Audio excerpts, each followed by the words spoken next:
La ponencia es Publicidad exterior y revolución tecnológica y paisaje urbano, a cargo de la señora Elena Carpintero, directora de Desarrollo y Relaciones Institucionales de JC Deco España.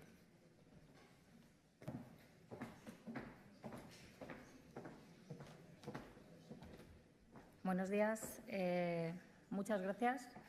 En primer lugar, y antes de entrar con la presentación, quisiera tomar un minuto para darle la enhorabuena a Ferran, a Alfonso, a todo su equipo por este maravilloso congreso que tanto esfuerzo, tanto sacrificio y tanto tiempo les ha costado. Habéis hecho historia con esa fotografía que hoy salía en todos los periódicos, reuniendo alcaldes de diferentes signos políticos en una foto única. De verdad, enhorabuena por vuestro entusiasmo en llevar a cabo este tema. Luego, por otro lado, y antes de comenzar a explicar un poco el mundo de la publicidad exterior, os voy a contar muy brevemente cuál es el concepto de modelo de negocio, simplemente para que entendáis que cuando pongo imágenes de la compañía no es una venta, ¿vale? No es un catálogo comercial. La publicidad o el mobiliario urbano, el entorno del mobiliario urbano lo que hace es prestar servicios públicos a las ciudades a cambio de la explotación publicitaria en el espacio urbano, sin coste para las ciudades. A partir de aquí, luego ya, por supuesto, entraré más en profundidad en cada uno de los temas. Hemos hablado durante todos estos días que vivimos en un mundo en donde la mayoría de la gente reside en las ciudades. El urbanismo, la planificación urbana, el paisaje urbano, es algo sobre lo que se ha hablado mucho y ampliamente desde diferentes ópticas a lo largo de todo este congreso.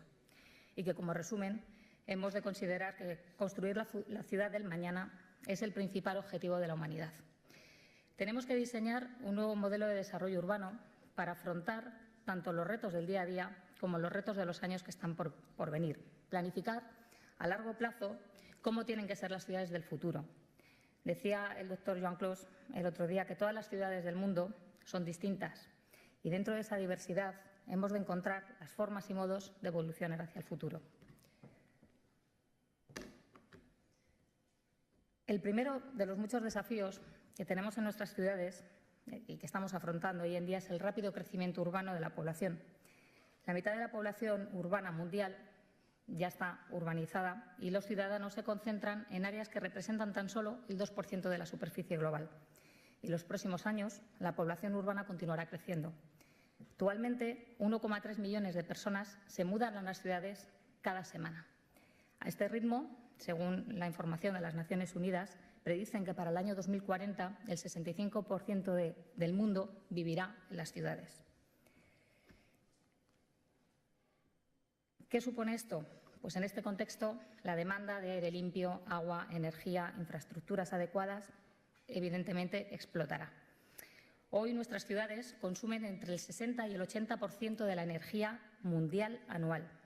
El alumbrado público, solamente, por dar un dato, representa el 19% del consumo total de la media a nivel mundial.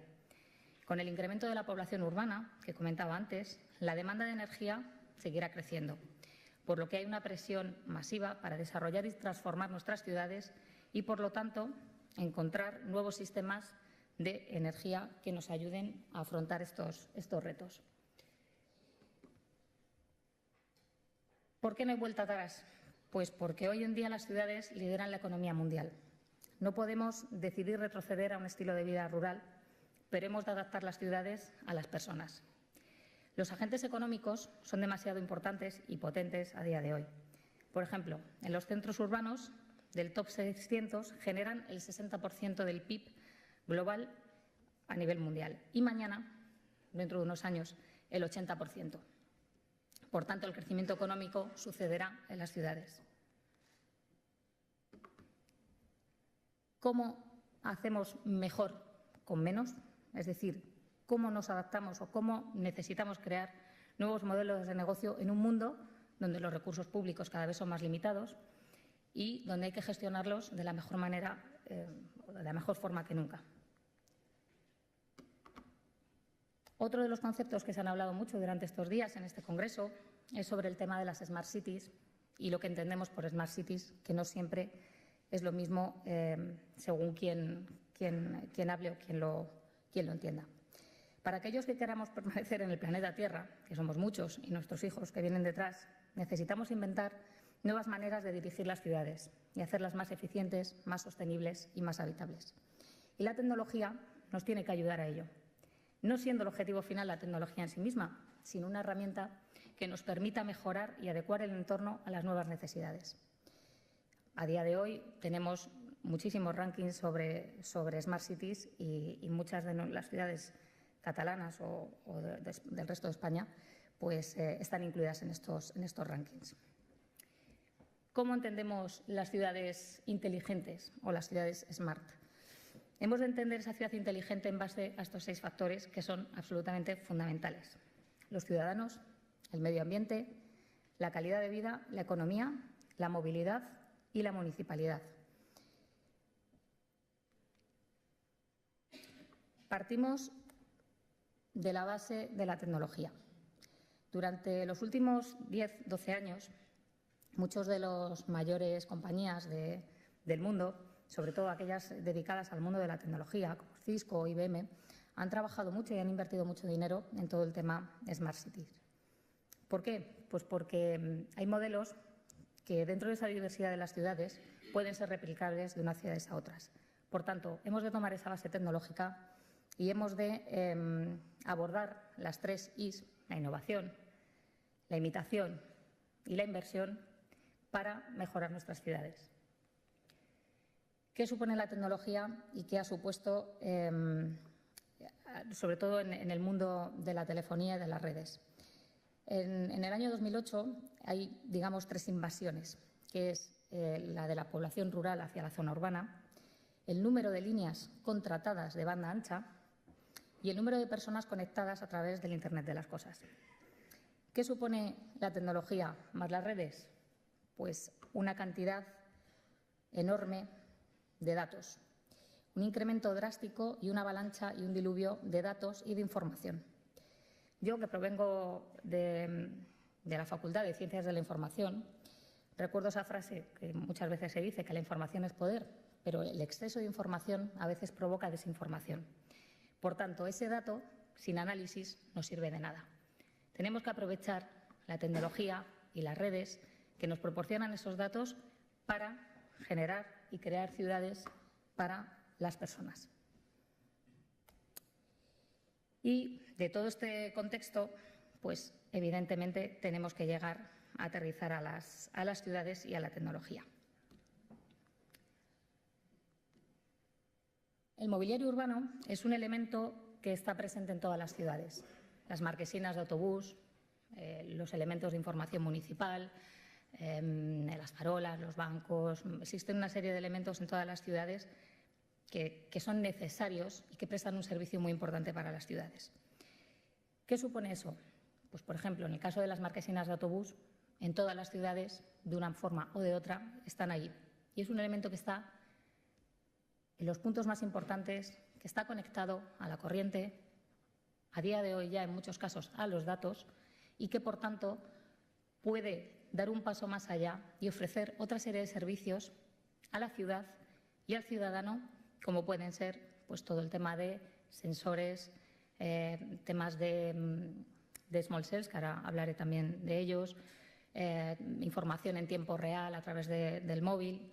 Es decir, utilicemos un elemento que ya está en el espacio urbano, que no hace, que nos permite no invadir más ese espacio público, pero que nos permite poner más servicios en un elemento ya existente. Y eso nos lo aporta la tecnología.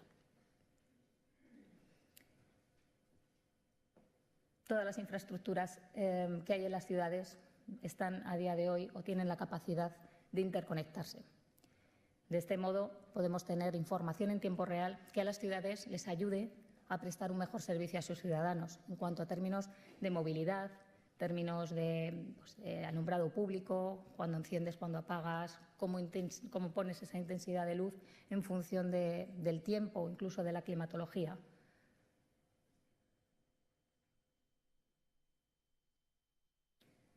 Otro de los elementos que a día de hoy prácticamente todos los ciudadanos llevamos en el bolsillo y que de alguna manera permite también dar más información y conectarse a otros elementos que haya en la ciudad es el teléfono móvil. El teléfono móvil nos permite, por ejemplo, conectado a la red de autobuses y al lado de la marquesina, dar una información en tiempo real de cuándo va a pasar tu próximo autobús, cómo te planificas el resto de tu ruta o cómo puedes, de alguna manera, hacer la ciudad mucho más eficiente, mucho más eficaz y mucho más amable para el ciudadano. ¿Qué ocurre con la publicidad exterior? El término publicidad a veces asusta un poco a las ciudades. O sea, se entiende que es un elemento invasor, un elemento poco el enemigo. Yo creo que es muy importante, y hay ciudades que son un grandísimo ejemplo, que desde los ayuntamientos, desde las entidades que tienen que regular esto, que entiendan que la publicidad está ahí para ayudar. ¿Por qué? Porque prestará el servicio que necesite la ciudad a coste cero y que lo más importante para la publicidad es que cuanto más limpio esté el paisaje urbano, más impacto tiene ese mensaje publicitario. Por tanto, en publicidad menos es más, menos invasión, mucho más amable para el ciudadano, mucho más, se pone mucho más en valor el espacio público. Creo que hay grandísimos ejemplos, por ejemplo, el de Sao Paulo, cuando directamente quitó toda la publicidad de la ciudad, no porque no la quisiera, sino porque quería ordenarla. Y la única forma de hacerlo fue que durante varios años, y la señora Monteiro luego nos lo explicará maravillosamente, quitaron toda la publicidad en el espacio público, de tal forma que les permitió preparar diferentes entornos o diferentes pliegos de condiciones con las necesidades que realmente tenía la ciudad y años más tarde solamente se focalizaron en aquello que realmente era de interés para ellos. De tal forma que realmente pusieron en valor su espacio público y su ciudad. Barcelona ha sido siempre históricamente otro gran ejemplo, ¿no? Luego nos quejábamos muchos de que los diferentes gerentes de paisaje urbano nunca nos dejaban hacer nada, pero realmente bueno, pues eso nos permitía a cualquier empresa del sector que cuando ponías algo tuviera un impacto y que además pues no tuvieras ruido alrededor de ello. Pues todo esto surge en el año 64, cuando en este caso el señor Jean-Claude Decaux, que era un grandísimo visionario y un señor de los realmente hecho a sí mismo, sin ningún tipo de estudio, pero que siempre ha tenido una mente privilegiada y tenía muy claro la visión de las ciudades. Creo lo que conocemos a día de hoy como el concepto de marquesina. Él siempre decía, porque falleció el año pasado, que la primera vez que fue a presentarle esto a un ayuntamiento, en el año 64 muchas de las marquesinas eran de hormigón. Digamos que casi que le echaban de los despachos de los alcaldes diciéndole que estaba loco si pretendía poner cristal en la vía pública. Bueno, creo que 50 y muchos años más tarde el tiempo le ha dado la razón.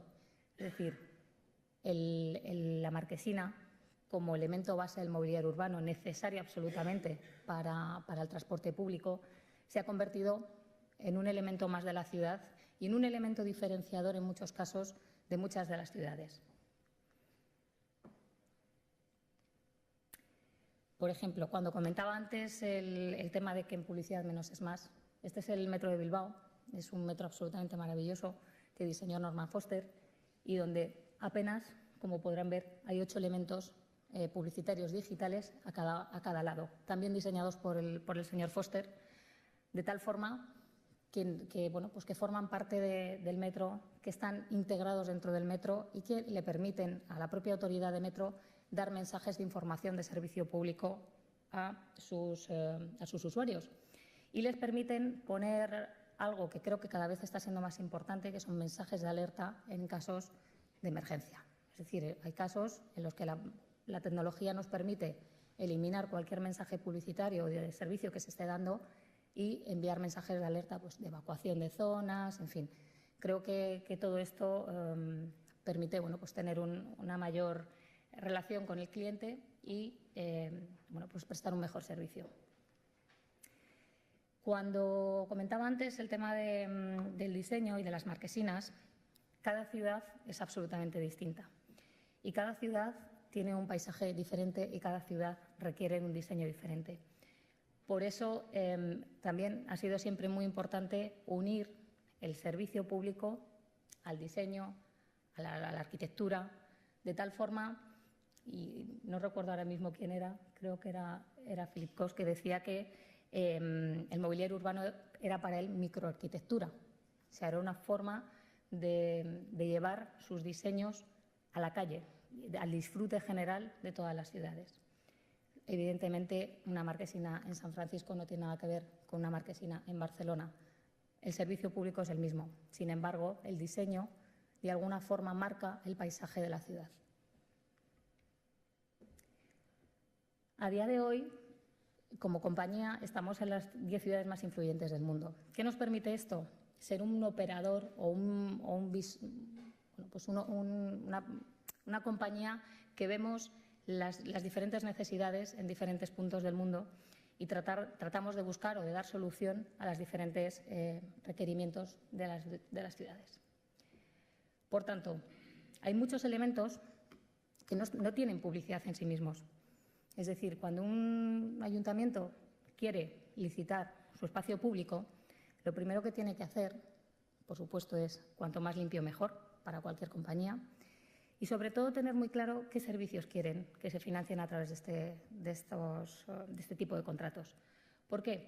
Pues porque, por ejemplo, los aseos públicos automáticos es un servicio, pues, en París, por ejemplo, hay más de 400, que es muy demandado en la ciudad y que se financia a través de otros elementos puestos en otras partes de la ciudad que sí que conllevan publicidad y, a lo mejor, el propio elemento, el aseo en este caso, o la señalización direccional, no llevan publicidad en sí mismos, sino que están financiados dentro de un conjunto o dentro de un concurso global en función de las necesidades de cada ciudad.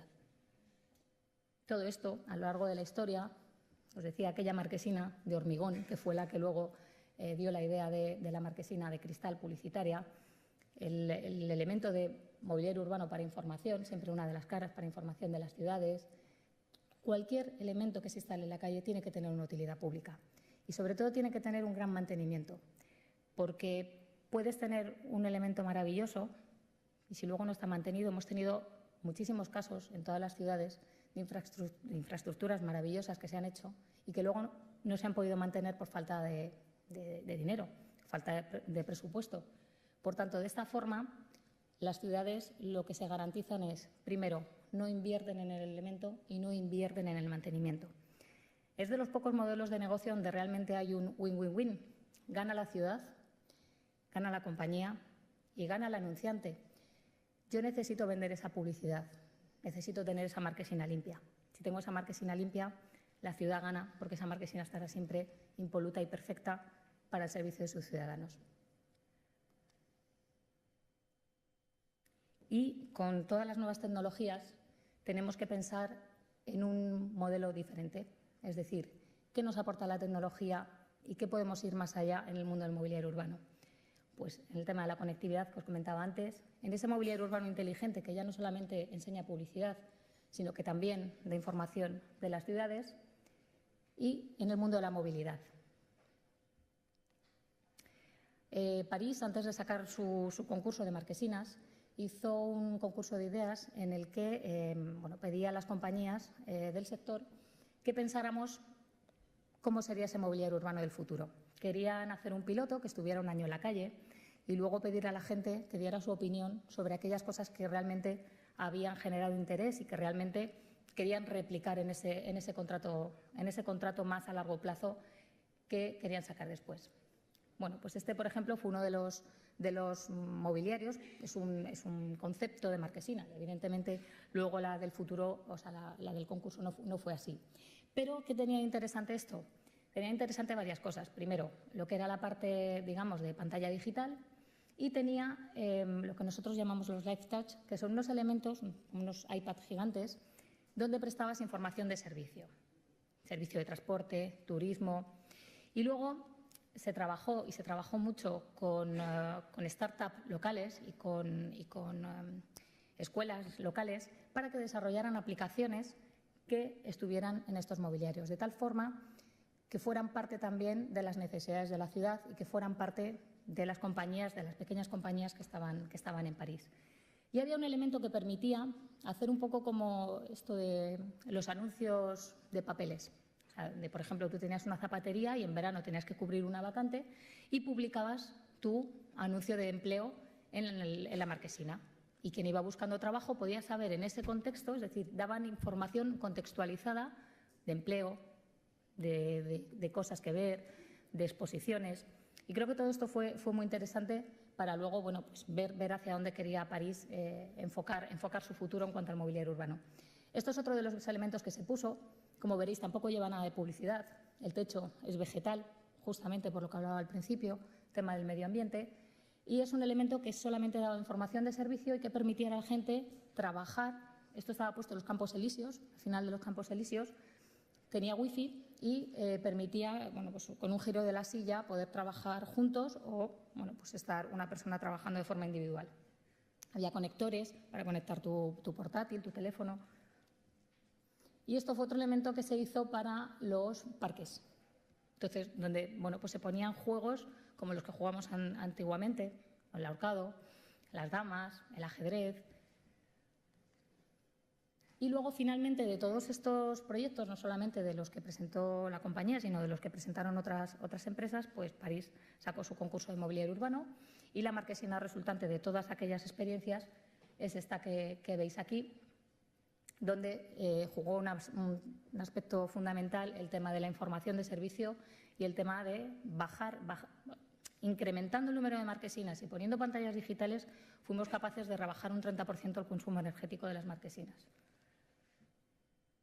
Otro de los temas fundamentales y que, pues tal vez no he oído hablar mucho durante las jornadas, pero que realmente sí que marcan el paisaje urbano de cualquier ciudad es el tema de la movilidad. No solamente la movilidad en bicicleta, sino la movilidad en el transporte público. Todo el mundo de la bicicleta también está ligado a la publicidad exterior. ¿Por qué? Porque se puede financiar a través de la publicidad. ¿Qué ha significado este servicio? Pues ha significado animar a la gente a coger su bicicleta propia. Durante muchos años, y todavía, el coche sigue siendo el rey. Y de alguna manera, las ciudades necesitaban ayudar a sus ciudadanos a salir a la calle en bicicleta de forma más masiva y más segura. La gente no se compraba bicicletas porque o la tenías para salir al parque o, si no, casi era un suicidio salir en determinadas ciudades con las bicicletas. Creo que todos los sistemas de bicicletas, todos los nuestros, los de cualquier compañía que se está dedicando a esto, realmente hemos aportado un gran valor a las ciudades y a la sostenibilidad y a la ayuda en esa Smart Mobility. Luego hay otro tema que no sé en otros países, pero tanto en Cataluña como en España sí que nos afecta mucho, y es el tema de la conectividad. Con las llegadas de las nuevas tecnologías, cada vez más vemos en las ciudades que aparecen antenas colgadas en semáforos, en farolas, que afean el paisaje urbano, pero que son necesarias para poder dar esa cobertura 5G que llegan en breve o la 4G que tenemos a día de hoy. Durante los últimos 5 años hemos estado trabajando con Ericsson, con Huawei, con todas las compañías que fabricaban este tipo de dispositivos. ¿Para qué? Para lo que os decía al principio, para utilizar un elemento que ya estaba en la calle, para integrar de forma estética esas antenas que a veces quedan tan feas en otros elementos. Por tanto, ya había un elemento en la calle, aquí nadie diría que hay una antena, porque lo que se ha hecho ha sido desgajar la parte de radio de la parte de antena de tal forma que se han podido integrar en diferentes partes de la marquesina y lo que es la radio está justamente aquí, que es la antena. Bueno, pues es una forma más de ayudar a la tecnología y ayudar a las ciudades a tener un espacio público más bonito, más limpio.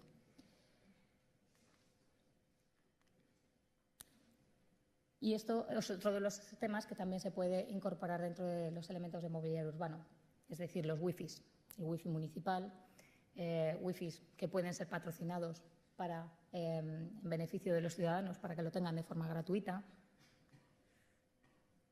Y, por supuesto, la comunicación. ¿Qué nos permite el digital? Pues hacer comunicación más eficaz con menos elementos en la calle, tanto para el cliente anunciante como para el ciudadano, a través del propio ayuntamiento. ¿Qué nos permite el digital? Contextualizar, es decir, en función del tiempo, en función del tráfico, en función de cualquier de las propias redes sociales, mandar información en función del cliente que tenemos delante, en función del vecino, del habitante que está allí y de la información que realmente está demandando y que precisa. Bueno, pues otras cosas que hacen que el ciudadano también se entretenga mientras que está esperando el autobús. Hacer divertido ese tiempo divertido, información, ese tiempo de espera del autobús. Por tanto, la publicidad exterior debe de ayudar a las ciudades para crear ese ecosistema digital dinámico e innovador. Esto os lo contaba antes, simplemente es una cuestión de que también hay que contar con los agentes locales, con las empresas, con los emprendedores, para formar parte de esta transformación dentro de la sociedad. Por tanto, tenemos que aprender del pasado, vivir el presente y enfocarnos hacia el futuro.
Y termino con una frase que tenemos en la oficina y que a mí me gusta mucho porque puede aplicar a todos en el entorno personal, en el profesional y en las ciudades, y que es de Nelson Mandela y que dice que la visión sin acción es solo un sueño.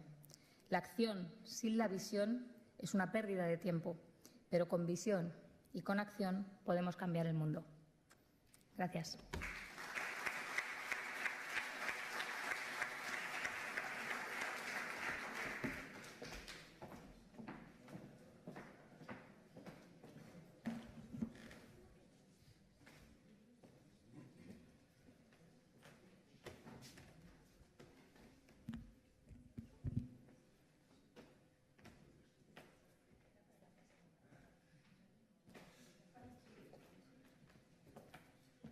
Bueno, nada, el contraste entre JCDecaux o JCDecaux y lo que hacemos nosotros es grande, porque ellos 47 países, 80.000 caras por todas partes. Nosotros no, nosotros somos gente de aquí, de Barcelona. Yo personalmente, un entusiasta, admirador de Ferran, con quien un poco nos embarcamos en todo este follón. Esto es organización suya, pero a lo mejor esto empezó casualmente en un encuentro de los dos. Hablábamos de su experiencia y esto no tendría que darse a conocer, exportarse la experiencia a otras ciudades del mundo. Totalmente de acuerdo, pero nadie apoya esto. Yo estaría encantado de apoyarte. Y así, de repente, pues yo conozco a una que se llama Regina Monteiro, que ha hecho una cosa espectacular en Sao Paulo, que se ha cargado toda la publicidad. Y dice, y ahora empecemos de nuevo. Y dice, le ha llamado y está en París. Y dice, vamos a París. Y nos fuimos a París, ¿te acuerdas, Regina? Y ya enseguida, oh, sí, me encantaría, hay que hacer cosas, venga. Y de ahí empezamos, nos fuimos con Ferran a Sao Paulo. Ferran, con su insistencia y capacidad de convicción, convenció al alcalde Pascual Maragall, cuando el hombre pobre todavía podía preparó una carta para al alcalde de Río de Janeiro, que nos recibió encantado, fantástico, hay que hacer cosas, etc. Y ahí empezaron. Yo luego seguí por mi cuenta y me fui a Lima, ahí conocí a Sara, y bueno, vamos intentando exportar la experiencia que al visionario, como decía ahora, si no hay una visión espectacular, pues la vida es chatita, aburrida o convencional. Y tuvimos a un visionario, que era Pascual Maragall, que aprovechó en la iniciativa de los Juegos Olímpicos de Narcís Serra, pero él le dio la revolución. Y dije, ¿y cómo pagaremos esto? Pues bueno, Ferran, ¿me ayudas? Y Ferran dice, yo estaba allí casi sentado delante de la mesa del alcalde todo el día. Y dice, ¿y ahora cómo lo hacemos? Y se inventó el tema pues, de los patrocinios. Y yo, al principio, me sentí víctima, porque el tema de la idea fue, vamos a eliminar la publicidad que hay en la ciudad y la vais a concentrar en los edificios más importantes. Oye, en aquel momento habían las típicas vallas, los billboards, que estaba la ciudad llena. Nosotros nos dedicamos sobre todo a los neones. Pues el nombre de la empresa Ginza viene de Ginza, en Tokio, donde antes era una avenida llena de unos neones con unos movimientos espectaculares, etc. Oye, no, eso se irá fuera y lo cambiaremos por eso. No, Ferran, no nos compliques la vida. Pero fuimos creyendo, fuimos entrando, tampoco nos dejaban mucho más remedio, y creo que lo que se ha conseguido es muy interesante. Yo supongo que aquí no son todo el mundo de Barcelona, sino que hay gente, por lo menos a Regina la conozco, a Sara también, supongo que hay de otras ciudades, ¿no? Uy, ¿hay alguien con más? ¿De dónde? Sao Paulo. Sao Paulo, fantástico. Lisboa. Rosario, Argentina. Hombre, sí, bien, Rosario, de ahí es nuestro ídolo, ¿no? ¿Que alguien más? Colombia, muy bien, fantástico. ¿De Bogotá, Medellín? Barranquilla. Perfecto. ¿Alguien más por ahí? Hombre, yo viví en Ciudad de México, en satélite. Amo México. Qué bueno. Bueno, pues oye, fantástico, así estamos un poco en familia. Bueno, explico brevemente nuestra experiencia y lo que creo que interesa a todas estas ciudades es qué se puede hacer con ganas, con esfuerzo un montón, esfuerzo económico, porque no siempre salen los números, eso desgraciadamente yo lo he vivido en mis carnes muchas veces. Pero bueno, porque uno emprende, se lanza y luego el mercado responde o no responde. A ver, pues aquí está. Y aquí explico, nada, 2 líneas de quiénes somos. La empresa empezó en el 80. Después de 25 años queremos un poco dar nuestra experiencia para quien pueda servir. Colaboramos con los ayuntamientos en España y también hemos hecho cosas en Lisboa. Bueno, total, la cuestión es, yo le pedí en su día al gerente del Instituto de Paisaje Urbano, del INPU, que me hiciera una carta explicando que nosotros tenemos una empresa para con ello ir, pues esto fue para la Municipalidad de Lima, precisamente, que me la pidió la arquitecta Valladolid, desgraciadamente, que ya no está con nosotros. Y la experiencia fue lo que ahora os presento, básicamente.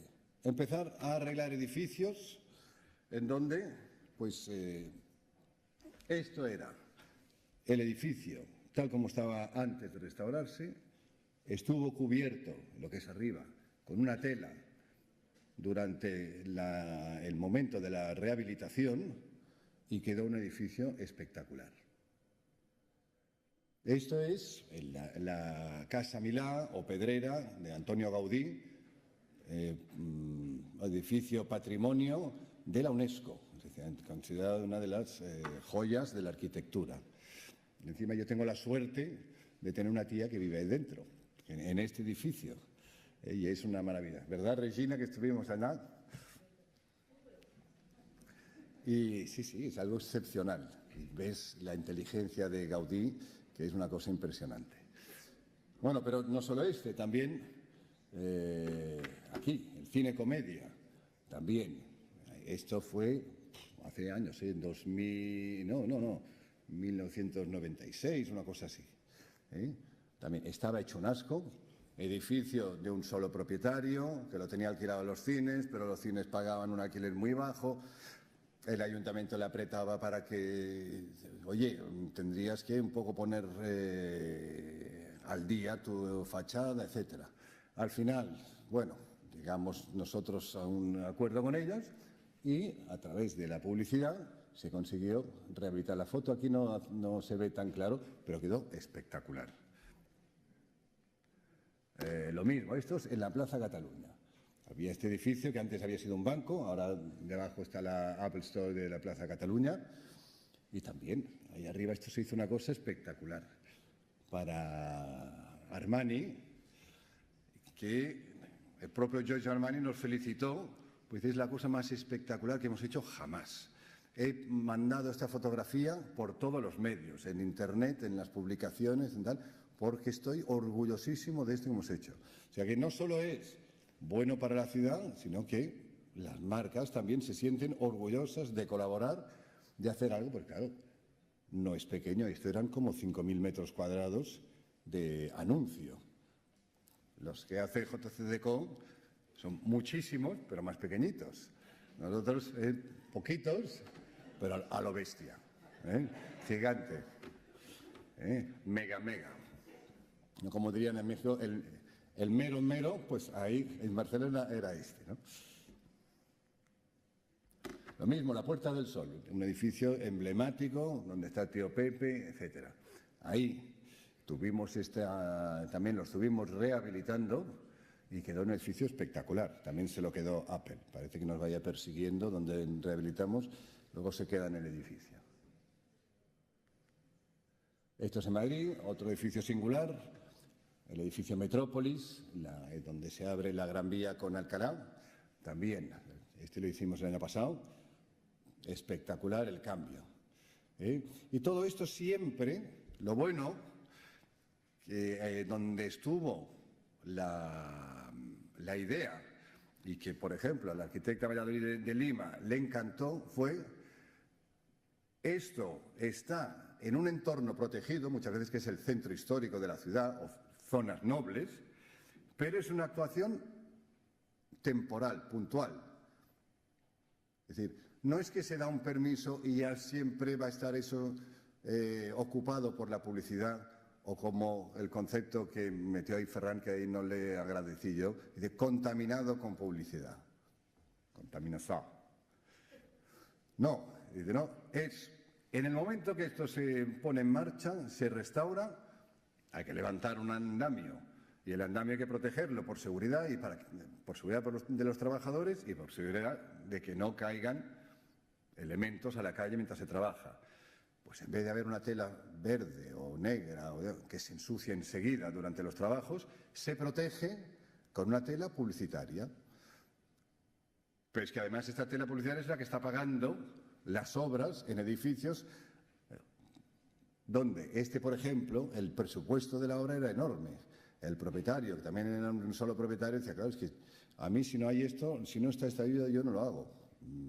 Hago lo mínimo que me exigen las inspecciones técnicas cuando hay algo que tiene riesgo de desprenderse, pero si no, me conformo con lo que hay.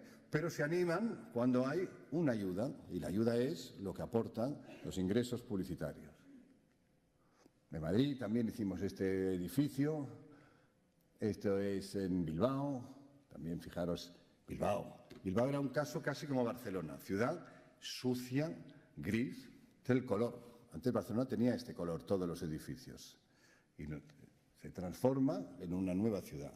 Y lo interesante es, precisamente, ayer se mencionaba, el efecto dominó. Cuando un edificio, decía Joan Clos, se arreglaba en el ensanche, se restauraba, los de al lado quedaban hechos un asco y decían: oye, ¿y nosotros no deberíamos hacer algo también? Entonces, claro, no todos valen para la publicidad, porque hay edificios que están en una situación interesante y otros que están un poco escondidos o detrás de árboles o lo que sea. Pero el contraste hace que ya los propietarios se animen, porque ven que se revaloriza, que su edificio, que a lo mejor eran de alquileres antiguos y pequeños locales, pasa a tener un aspecto interesante y vienen las marcas y le alquilan el local. Hablábamos el otro día del caso del Palais Concert, en Lima, un edificio precioso que estaba lleno de pequeñas tiendecitas. Se rehabilitó bajo la dirección del equipo de Elena y Edgar, tú también estabas, ¿no? Y quedó una cosa espectacular. Y ahora es una tienda, una flagship de Ripley en el centro de Lima, una preciosidad. Y ese es un ejemplo de lo que queríamos, de lo que deseamos ir haciendo. Esto es Bilbao, esto es en Málaga, lo mismo en la plaza del reloj en Málaga. Epa, ¿qué pasó? Esto es Sevilla, no sé si sabía antes algo más. Lisboa, antes hablábamos de Lisboa. Y ya está, no tengo mucho más que añadir, simplemente cómo ayuda este concepto que surgió por una necesidad. Ha sido un éxito. En Barcelona, ¿cuántos edificios se han hecho? Ahí está Pedro, que lo podría contestar. ¿Cientos, miles? 800, imaginaros. 800 en 25 años. Estos con publicidad, sin publicidad no te digo. Pero el sin publicidad viene dado por la comparación. 800 han sido patrocinados, los demás han sido simplemente porque, oye, miran al lado, ahora paseáis por el Paseo de Gracia y da gusto, por la Diagonal, por el Ensanche, por muchos sitios. Incluso todo lo que sería la ciudad, el barrio gótico, todo está precioso, pero gracias a que ha habido subvención, porque también esta publicidad aportaba además un dinero a la municipalidad que empleaban en restaurar otros elementos. Y ya está. Si hay alguna pregunta, alguien quiere saber alguna cosa, pues después de Regina contestamos. Muchas gracias.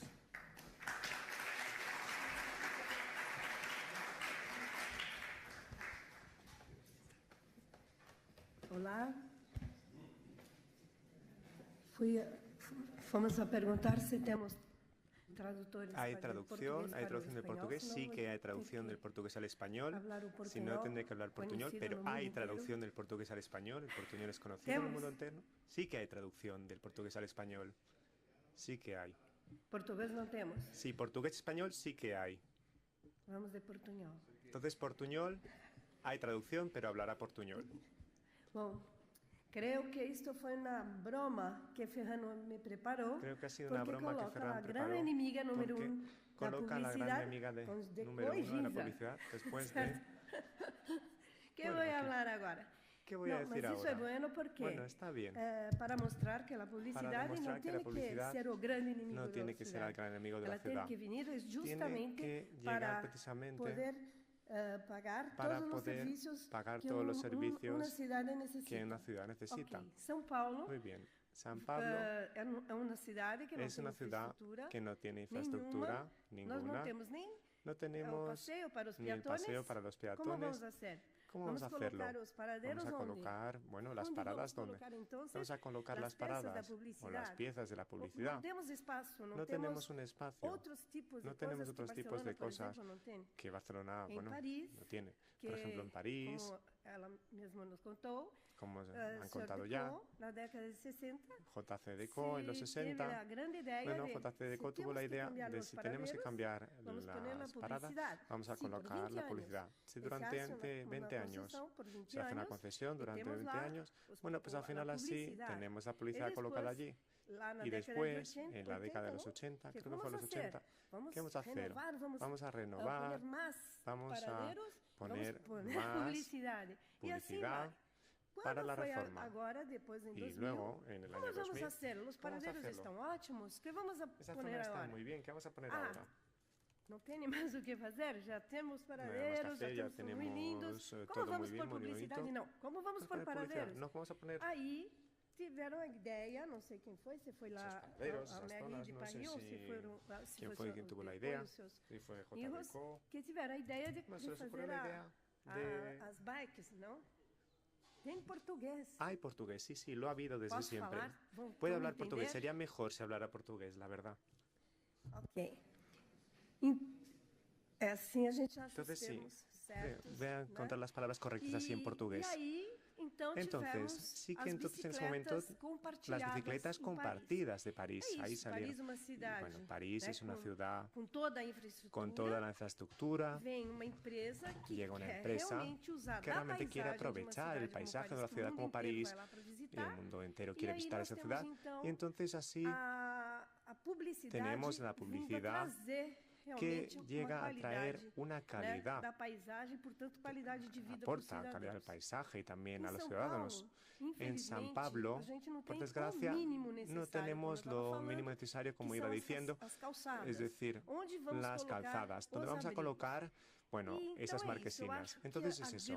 Creo que el gran debate y el gran desafío que entendemos en este congreso es cómo vamos a lograr que quien hace la publicidad realmente llegue al espacio público y lo componga, añadiendo todo lo que tenemos en la ciudad, trayendo infraestructuras, servicios públicos de calidad medioambiental, siendo realmente sostenible y que eso beneficie a todo el mundo. Entonces, creo que incluso podríamos empezar con algunas preguntas. Me parecería interesante porque he visto que Elena ha planteado nuevos modelos de equipamientos para la ciudad sobre el suelo y cómo esa ciudad se tiene que comunicar con el propio ciudadano. Creo que es lo más importante, es eso, la comunicación de San Pablo. Quitamos todo lo que teníamos. Las grandes piezas, por ejemplo, la iluminación, todo tipo de iluminación, alumbrado. ¿Y cuánto cuesta ese paisaje? Lo ideal, instituto, creo, bueno, tengo que acudir esta tarde porque lo que va a presentar el instituto es interesante. Y realmente encontramos el hilo conductor. Tenemos a ESO, el presidente del instituto, y estudió todas las ciudades y estudió, analizó todos los costes, los desglosó de la publicidad de las ciudades de Brasil, lo analizó al detalle. Entonces, yo como técnica, yo trabajo en el Ayuntamiento de San Pablo, y si consigo entender que un paisaje que no tiene publicidad en absoluto, si solo coloco un poquito de publicidad, bueno, no vale mucho tampoco. ¿Y si coloco una publicidad grande como esa? Bueno, habrá que pagar mucho dinero para ella, ¿verdad que sí? ¿Está dando para entender? ¿Entienden lo que quiero decir? Bueno, porque se trata de eso. ¿Cuánto cuesta ese paisaje? ¿Y a quién vas a pagarle? ¿Al sector público? Bueno, a eso luego se devuelve a la ciudad, lo recupera. Y eso es un nuevo paradigma. ¿Cómo vamos a recuperar la publicidad? Recuperar la publicidad de una manera ordenada, teniendo en cuenta lo que necesita la ciudad. Estoy convencida de que muchas ciudades de Brasil y de América Latina ni siquiera piensan solo en la conexión. Realmente necesitan los protectores, las marquesinas para los pasajeros, las marquesinas de las paradas de autobús, necesitan también el metro y tantas cosas. Entonces, estamos entrando en este debate y tenemos que ver cómo vamos a actuar, y todos son bienvenidos, estas nuevas ideas son bienvenidas, y cómo lograrlo también.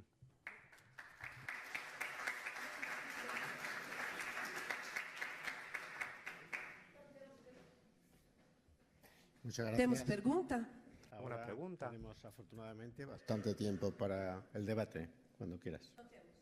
Sí, empezamos. ¿Preguntas o debate entre ustedes? ¿Una pregunta?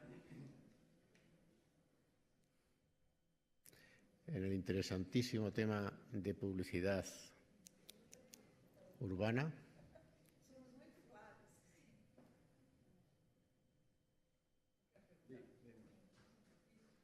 Ya te viene el...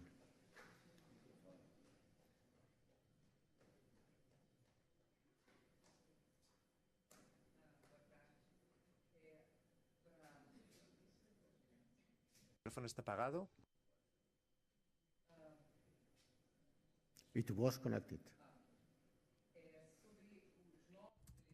El micrófono sigue apagado.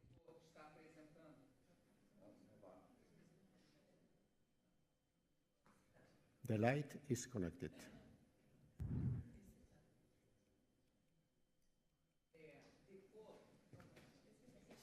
Sigue apagado, lo lamentamos.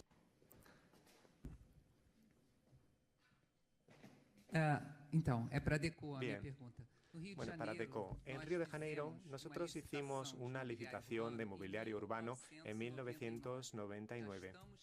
Ya estamos llegando, bueno, ya han pasado casi 20 años de contrato. JDeco participó y no se quedó en la ciudad, pero ahora está entrando de nuevo en la ciudad. Y la ciudad está empezando a pensar en los nuevos elementos. Entonces, me interesaron las mesas sobre lo conectado. Entonces, quisiera que me hablara un poco al respecto y también sobre cómo se explota la conexión. Quiero decir, cómo se asocia a una empresa de telefonía que estaría por detrás. ¿Cómo están solventando esta cuestión?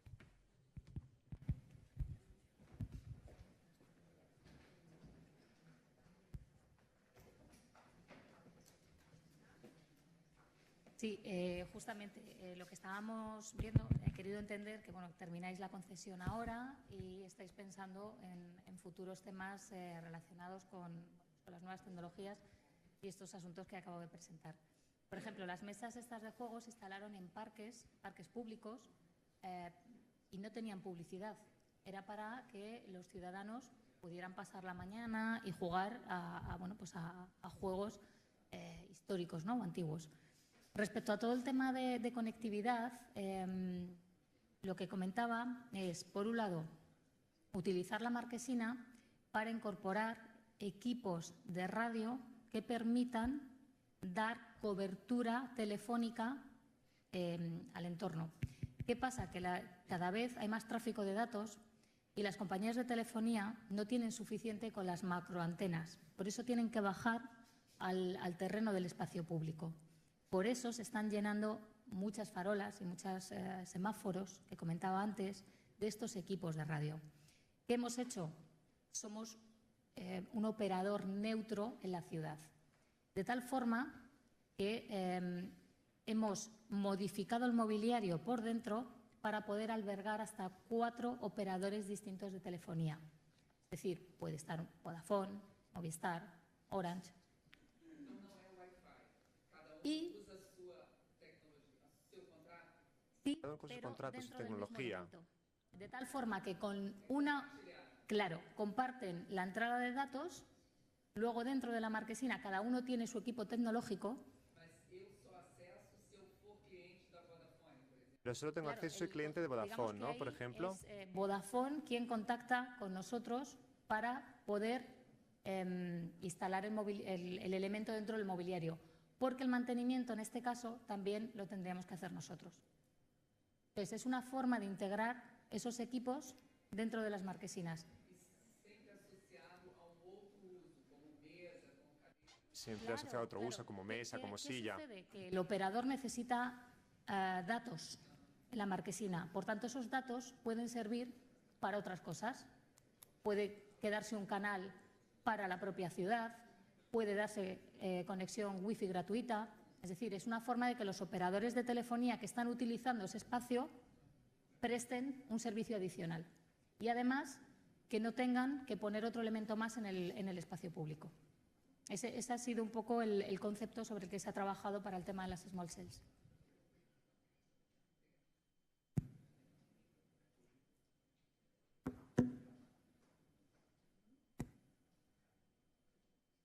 Sí, yo quisiera hacer una reflexión respecto a la publicidad exterior y sobre todo de rehabilitar edificios del patrimonio con la publicidad, ¿no? Y la consecuencia, que yo creo que fue una idea en su día que ha facilitado rehabilitar el patrimonio, pero también quiero hacer una reflexión de lo que ha supuesto esta modalidad como consecuencia y a lo largo de los años en las ciudades. Esto ahora mismo es un problema, yo vengo del Ayuntamiento de Madrid y esto es un problema ahora mismo para las ciudades, este modo de rehabilitar el patrimonio con la publicidad de grandes lonas. Y ahora mismo estamos justamente en cómo frenamos este proceso. ¿Por qué? Pues por 2 razones fundamentalmente. Una, porque los andamios que se ponen para la rehabilitación de edificios y la rehabilitación del edificio pues a lo mejor, por poner, son 6 meses, los andamios duran 1 año, 2, 3, etcétera. Es decir, la disciplina urbanística, cuando se tiene que actuar ahí, realmente es uno de los problemas, y yo diría que ahora mismo es uno de los problemas de impacto en las ciudades más importante que tenemos. De hecho, estamos ahora mismo intentando regular la nueva ordenanza de publicidad exterior para ver cómo regulamos esto, porque el impacto está siendo bestial. Ahora mismo es imposible hacerse una foto de la Puerta del Sol si no hay una gran lona publicitaria en uno de los edificios. Bueno, esto es una de las consecuencias. La otra consecuencia que tenemos, incluso a la Comisión de Patrimonio, es decir, que ya no, que ya empieza a haber unanimidad, ¿no? Ya no es una cuestión de partidos, etcétera, ¿no? Y luego, pues, realmente los otros nuevos usos de publicidad que están apareciendo en las ciudades, que aquí no se está viendo, ¿no? Pero bueno, que el tema de la publicidad ahora mismo es un tema preocupante en las ciudades, porque cada vez está más en el espacio público y menos en los canales de televisión o en los canales o en los medios habituales. Y de verdad que este es un tema que creo que se ha abordado poco en este congreso, pero que había que abordarlo con mayor profundidad. Bueno, pues no sé, era un poco una reflexión para mí.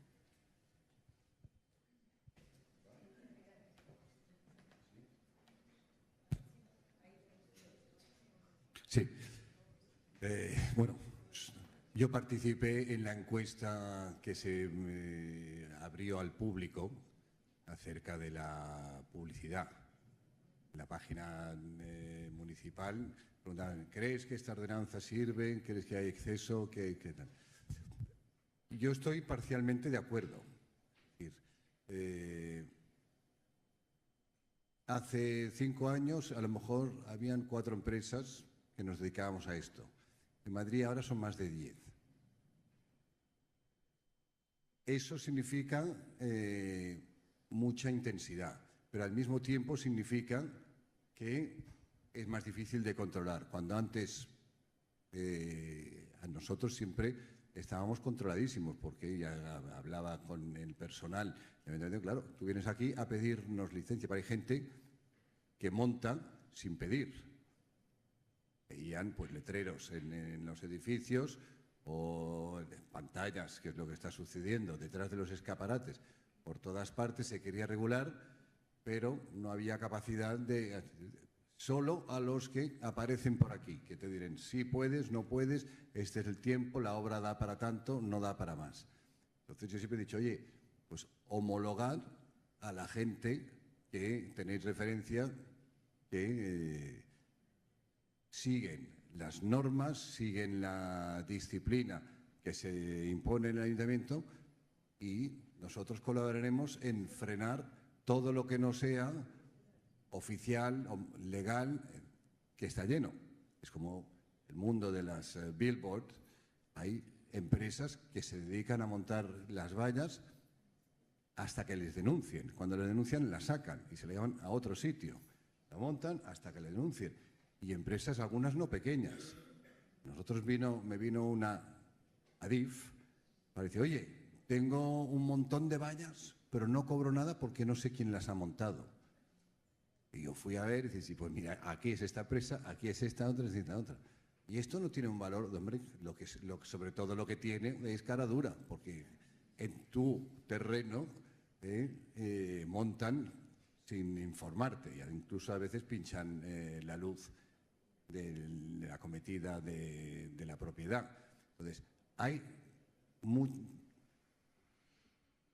poca seriedad en parte de los elementos. Por ejemplo, me entero, claro, yo estoy en el lado un poco del mercado, y el mercado a mí me viene y me dicen, pues a mí me dejan poner una lona, uno me ofrece una lona en la Puerta del Sol por tanto dinero. Digo, esto es imposible, solo las tasas valen la mitad. La finca tendrá que pagar algo, hay que producir la lona. No es posible. Pues sí es posible porque no se pagan las tasas, porque voy a ver si no me descubren, etcétera. Entonces, es un tema ahí, nosotros encantados de colaborar para normalizar, porque también a nosotros nos afecta toda la piratería que hay. Es como en cualquier industria, la industria del cine o la industria de la música, la piratería es, pues eso, la gratuidad, el bajo precio, lo que sea, y entonces y la proliferación por cualquier parte.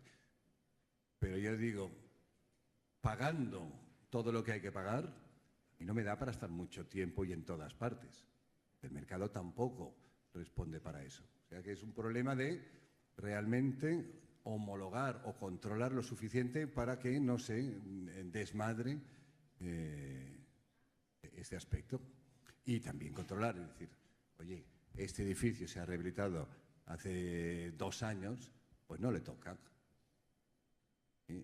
Esto en Barcelona lo tienen muy controlado. Oye, no, ese balcón, van todos los elementos, ¿sale? ¿Está listo? Bien, está. Y ahora, hasta que vuelva a tocar o detectemos nosotros que hay alguna cosa que no está bien.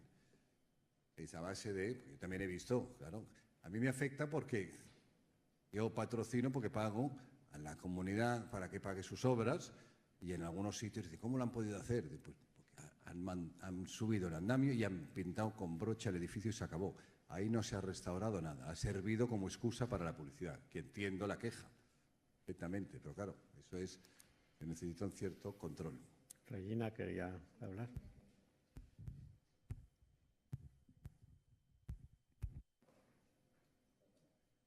Entonces, creo que esa pregunta es fundamental porque no hay ley urbanística que dé certo no hay una ciudad. Una ley urbanística que funcione en la ciudad si no hay un control. Cualquier cosa. Entonces, si acaba alguien con todo. Entonces, si alguien está ahí y hay un negocio y hace todo correctamente y paga los impuestos, no se puede decir que bueno, que no lo podía, no lo sabía, no puede decir eso. Y así se elimina cualquier ecuación. Como decía, al hablar del equilibrio financiero. Pero también tiene que haber un órgano eficaz en el ayuntamiento. Por ejemplo, yo estaba aquí en Barcelona y recuerdo que si uno quiere sacar fotos de las 2 casas al mismo tiempo, me refiero a la Predera y Batlló, ¿cómo se puede sacar la foto?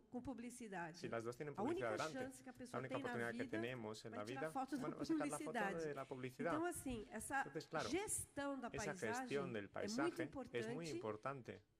Do poder público, lógico, sobre todo, bueno, para el público, que lógicamente, devolva para a cidade para devolver a la ciudad lo que la gente espera de ella. Pero no sé cómo funciona aquí con la sociedad.